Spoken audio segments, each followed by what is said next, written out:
বেশ অনেক দিন ধরেই ভাবছিলাম মামা বাড়ি আসবো, কিন্তু কোনোভাবেই আমার যাওয়া হচ্ছিল না। যাই হোক, ফাইনালি আমি এখন চলে এসেছি সংহতি স্টেশন, আর এখন আমি মামা বাড়িতেও চলে এসেছি। আর আসা মাত্র একটু সারপ্রাইজড হয়ে গেছিলাম, কারণ আমার দুই বোনুর আসার কথা ছিল না, কারণ ওরা মামা বাড়ি গেছিলো আর সেদিনকে ওরাও চলে এসছে। আর এইদিকে আর একটা সারপ্রাইজ হচ্ছে যে আমার ছোটো মামির বোন আর ওর ছেলেও এসছে। অ্যাকচুয়ালি সম্পর্কে আমার মাসি হলেও যেহেতু আমাদের একই এজ, আমি ওকে নাম ধরেই ডাকি, তো রুম্পা আর রুম্পা ছেলে এসছে। আর এই যে হচ্ছে আমার বড় বোনও, আর এইটা হচ্ছে আমার ছোট বোনও। তো এখন সবাই মিলে অনেক দিন পর দেখা হয়েছে রুম্পার সাথে, তো প্রায় আমার 2 বছর পর দেখা, তো সবাই মিলে খুব মজা হবে। তো চলো ভিডিওটা স্কিপ না করে পুরো দেখতে থাকো। আর এইদিকে ছোটো মামি বানিয়েছিল কফি, আর এখন আমরা সবাই মিলে সেটাই খাচ্ছি। আর আমি আসার সময় স্যান্ডউইচ আর বেগুনি নিয়েছিলাম, তো তারপরে সেটাও খাওয়া হলো। আর সেদিনকে না আমি ভিডিও কোনো কন্টিনিউ করতে পারিনি, তো পরের দিন থেকে তোমাদের সাথে আবার ভিডিও শেয়ার করছি। মামার বাড়িতে কিন্তু অনেক রকমের গাছ আছে, তো চলো বাইরেটা তোমাদেরকে একবার ঘুরে দেখাই।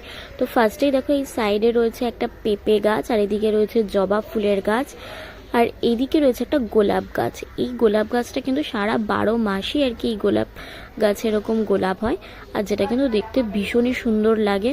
আর এই সাইডে রয়েছে একটা কুল গাছ, আরও অনেক রকমের গাছ আছে এখানে। আর এই যে খাঁচাটা দেখতে পাচ্ছ, এখানে থাকে মুরগি, আর এইগুলোই কিন্তু যখন বাড়িতে অনেক লোকজন আসে তখন কিন্তু রান্না করে খাওয়া হয়। দেশি মোরগও আছে, মুরগিও আছে এখানে, তো আমরা এটা রান্না করে তখন খাই। আর এখানে দেখো একটা রয়েছে সবেদা গাছ। আর এইদিকে দেখো ছোটো মামা কতগুলো গাঁদা ফুলের চারা লাগিয়েছে, যেগুলোতে এখনও ফুল ফোটেনি। ফুল ফুটলে কিন্তু আমি যদি যাই তখন অবশ্যই তোমাদের সাথে শেয়ার করবো। আর এদিকে একটা অ্যালোভেরা গাছও আছে, আর এইদিকে রয়েছে কলা গাছ, বেশ অনেক রকমেরই গাছ আছে। তো এরপরে আমি এখন ঘরে চলে এসেছি, এসে আমি এখন একটু মামি বানিয়েছিল চাউমিন, তো এখন সেটাই খাবো। এখন সবাই মিলে দেখো সেটাই খাওয়া দাওয়া চলছে। আর এইদিকে আছে প্রচুর সবজি, তারপরে আমি একটু রেস্ট নিয়ে কিছু সবজিও কাটা শুরু করলাম, মামির সাথে আর কি হেল্প করছিলাম। আর এদিকে মামি চা বানিয়েছিল, চা খাচ্ছিলাম আর সবজি কাটছিলাম এক সাইডে। আর এইদিকে দেখি মামাই মুরগিটা এখন নিয়ে যাচ্ছে বাজারে, তো বাজার থেকে একেবারে কেটে নিয়ে আসবে। তো মামা বের করার সাথে সাথে একটা ঠোকরও খেয়ে নিয়েছে, কারণ মুরগিটা বেশ অনেকটাই বড় হয়ে গেছিল। মেজো মামা আর ছোট বোনু মিলে এখন যাচ্ছে বাজারে, এই মুরগিটাকে এখন কেটে নিয়ে আসবে ওরা। তো তোমাদের সাথে একেবারে আমি শেয়ার করলাম দুপুরের মেনুটা। আর দুপুরের মেনুতে ছিল এদিকে ভাত, পেঁয়াজকলি আলু ভাজা, আর এইদিকে ছিল একটা শাক, মানে মূলো শাক ভাজা। আর এখানে রয়েছে আমোদি মাছ, যেটা পেঁয়াজকলি আলু দিয়ে করা হয়েছিল। আর ছিল সেই দেশি মুরগির পাতলা ঝোল, যেটা কিন্তু দারুণ টেস্টি হয়েছিল। তো দুপুরবেলা খাওয়া দাওয়া কমপ্লিট করে আমি একটু ছোটো মামিকে নেল পলিশ পরিয়ে দিয়েছিলাম। তারপরে বিকেলবেলা গিয়েছিলাম আমরা একটু মাঠের দিকে। দেখো এখানে কত সুন্দর সর্ষে ফুল হয়েছে, যেটা কিন্তু দেখতে ভীষণই ভালো লাগছে। আর চারিদিকটা কি সুন্দর একদম সবুজে ভরে গেছে।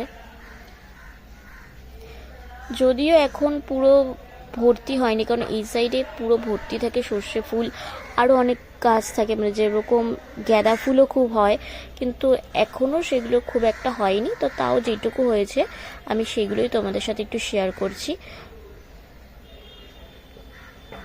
তারপরে আমি একটু ফটো তুলছিলাম আর একটু ভিডিও বানিয়ে নিলাম। আর এইদিকে দেখো সন্ধ্যের দিকে আমরা একটু বেরিয়েছিলাম। এখন আমরা চলে এসেছি একটা সোনার দোকানে, যেখানে রুম্পার একটু দরকার ছিল, তো একটা রূপোর আংটি নিয়েছিল।